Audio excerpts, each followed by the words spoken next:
Open source worldviews means incorporating religion and philosophy under the framework worldviews. And while open source indicates that really we should be encouraged to pick and choose from among the great ideas of humankind, along with the practices and traditions. On the other hand, we can say some worldviews are opposed to each other, and some will say, well, how can you mix unmixables? The truth is we can apply parts of what we like and leave out the parts we don't like. Why not? And in this case, we can think about how Judaism and Daoism are two such opposing worldviews. What they share in common is they both go back to the most ancient human civilizations. We find Taoist elements going back into the mists of ancient Chinese history, and Judaism, we can pick a specific time in the period of the Babylonian Empire when Abraham, the progenitor of all three Abrahamic faiths, lived. So they're equally ancient, but then they're equally opposed. We can note off the bat the Tao, the way of the universe, is often likened to water, going with the flow, fitting into spaces and crevices where blunt force cannot reach. Whereas, as we look at this symbol of Judaism, the seven-armed candelabra known as the menorah, we can see that the intention here is to light fire. So with the deep symbolism of both traditions, we already have the opposition of fire and the illumination of God as the central pillar in that menorah, surrounded by the lights of the angels and the like.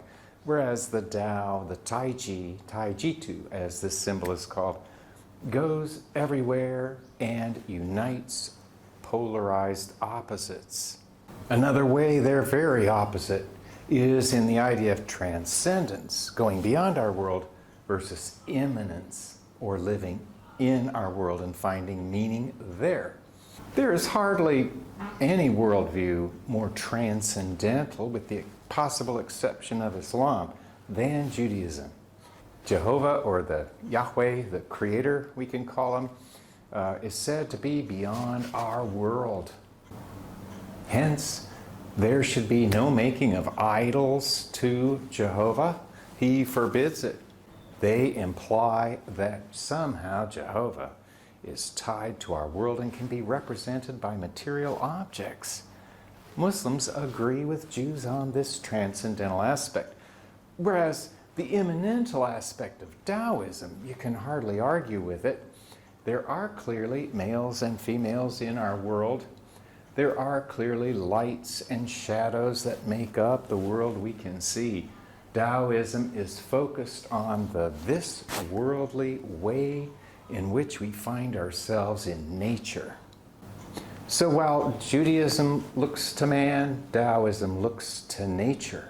Since Judaism looks to this otherworldly Jehovah or God, then likewise, how does it communicate its message? But through messengers known as prophets, from the Greek prophetes, those who speak for God. Here we can see Abraham himself about to kill his own kid because God had commanded it, to show his steadfast loyalty and utter devotion to Jehovah. Jehovah calls it off at the last minute in an odd, twisted way perhaps, but in Daoism, we don't find such spokespersons for God. We see rather the mystics who live in nature and seek to find the unmanifest Tao. Related to the transcendental aspect of Judaism is its emphasis on law. So Jehovah gives laws from his other world to human beings. Here we can see Moses with those very laws of Jehovah in his hands. And these laws are meant to be obeyed to avoid incredible penalties. But for Daoism, basically the old American saying, if it feels good, do it, applies. So if it's natural, then it's good for Daoism. Likewise, while this is a Christian depiction of Jehovah or God, nevertheless we can see he's very active. And the God of the Hebrew Bible, the Old Testament as Christians call it, was very active, creating the planets, then sending the flood and countless plagues to humankind for their disobedience to God's law. Whereas Daoism stresses wu wei, or non-action. The sage, the wise person, should be completely unperturbed by any external events. And here we can see a Taoist Tai Chi master practicing wu wei, or non-doing. Ideally, his mind is perfectly focused and one with his body and the nature outside.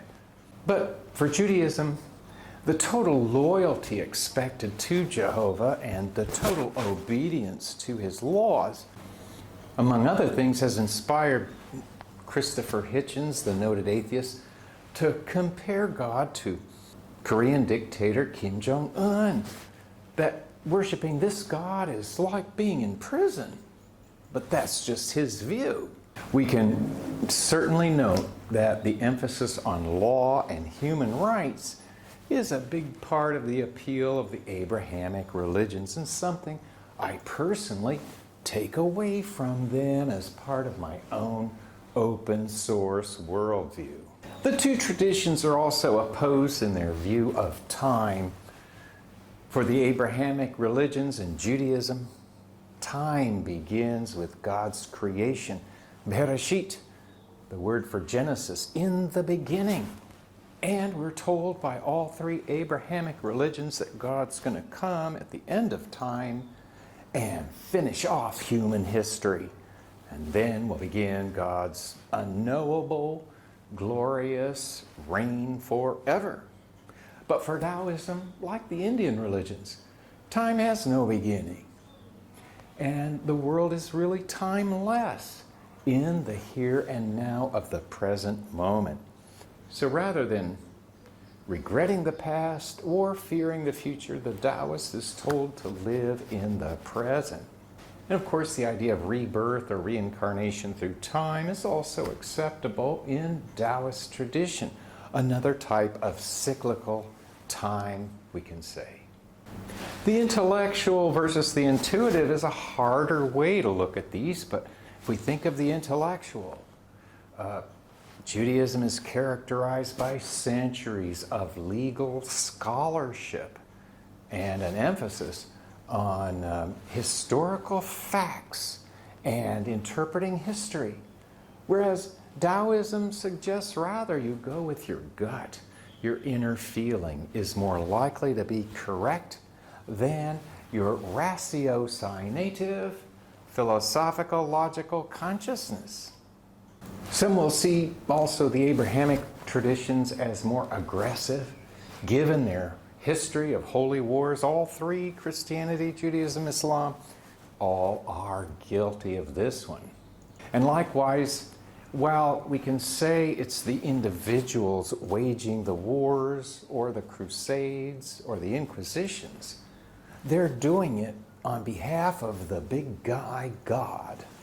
And so you can say that all that violence in history among the Abrahamic religions, starting with the Jewish conquest of Canaan, points to a focus on the self of God and self of the individual.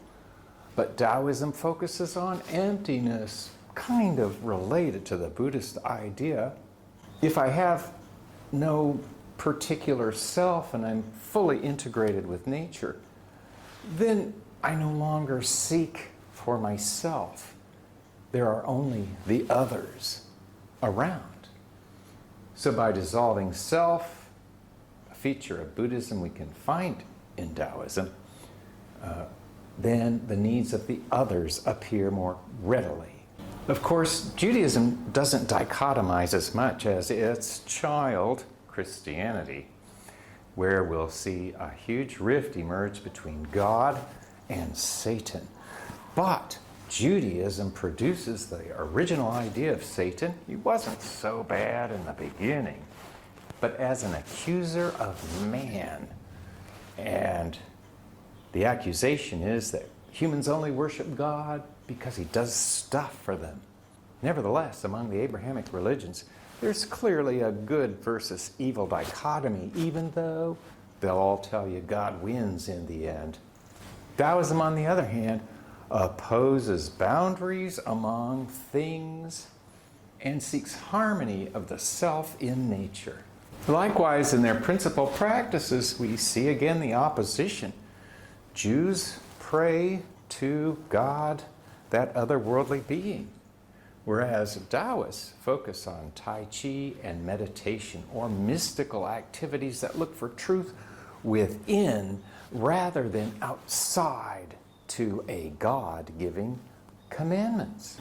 So as we look across Eurasia, from the British Isles to Southeast Asia, we see this incredible diversity of views, even oppositions of worldviews, east and west. And yet, why can't we incorporate all the positive social elements that come with law and human rights of Judaism? At the same time, we seek harmony and balance in nature as we would with Daoism. So we can see then in Eurasia the yin and yang of the traditions exemplified by Judaism and Daoism in this case as oppositional. And yet I think we can bring them together into a unitary whole as long as we cut out parts we don't like.